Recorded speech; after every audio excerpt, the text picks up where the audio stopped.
You have not entered into any competition here, just to relax. Just relax.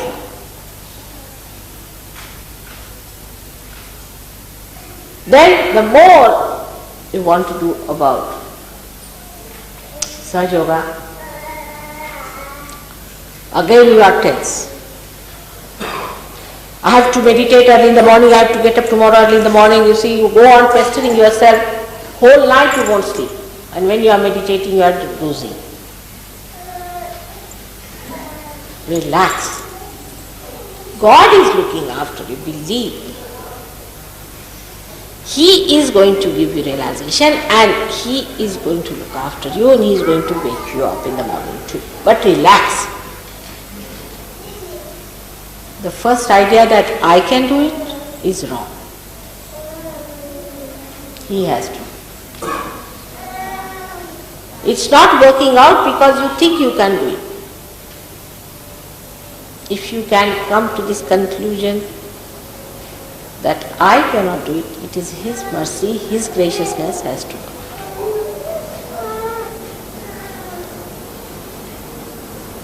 But after realization, you have to do something in the sense, you have to desire. But when I say you have to desire it, again you will say, all right, now I am going to sit down here and nail myself to this place and I am going to sit down and desire. This desire is a dead desire. You see, just pushed onto your head that, oh, I must desire, Mother has told I must desire. You have to be hungry. You don't say that I have to desire, that I have to be hungry. The hunger is from within, which is there, no doubt, but is clouded. The hunger is clouded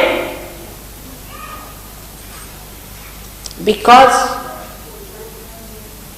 you have fear. If you put a goat before a tiger and give him to eat, he will reduce with that eating whatever it is. Because it has that fear that there is a tiger which is going to eat me. So first kill all the imaginary tigers around you. Again we come back to the same.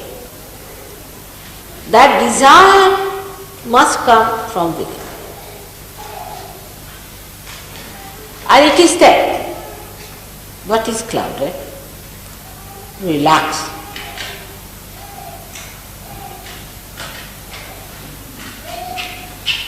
It should not be that I am very relaxed.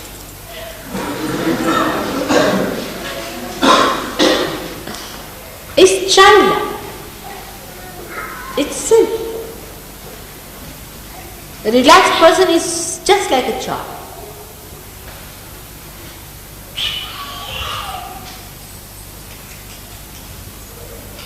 So not to get frantic. Try to relax. That's all. For everybody. But relaxation never means that you are inactive. On the contrary, the person who is relaxed is extremely active on the exterior, but inside is absolutely silent. Absolutely relaxed and at ease. Outside you may feel, as you know now, at this time, tremendous vibrations are flowing. And I can see the flow, tremendous. And all the chakras are doing like this around me. But I see them and they are playing. At the most I may stop talking. But it is flowing. So whether it is for the seeking or for anything else in the world, the first thing is that you must take an attitude of a relaxed witness.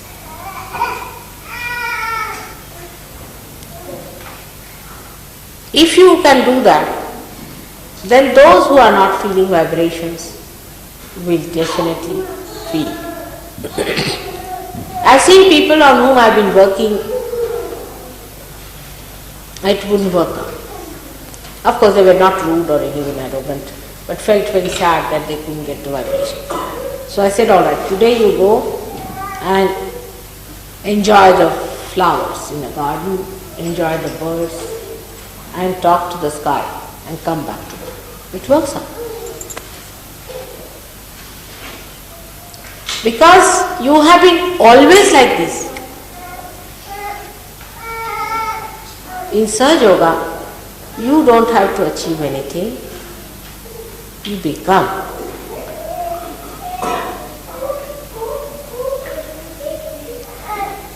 First you become, and then mentally you understand Sahaja Yoga. But those who try to understand Sahaja Yoga mentally first are really in for trouble. Because when you read it, it sounds so great and you think, oh God, where am I?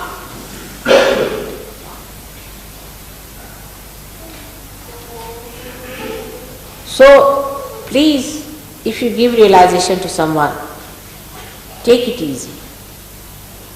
It will grow. Don't give advent to it. Next moment. We do it. Why? We think we should impress the person that Sahaja Yoga is a great thing and the person must read Advent, so he'll come to Sahaja Yoga and we'll establish this man because he will see and will be impressed. If somebody is going to be impressed by these things, such a person is of no use for Sahaja Yoga. Take it from me. If they are going to be impressed by something exterior and superficial, how far will they go? They have to achieve it within themselves, their own spirit.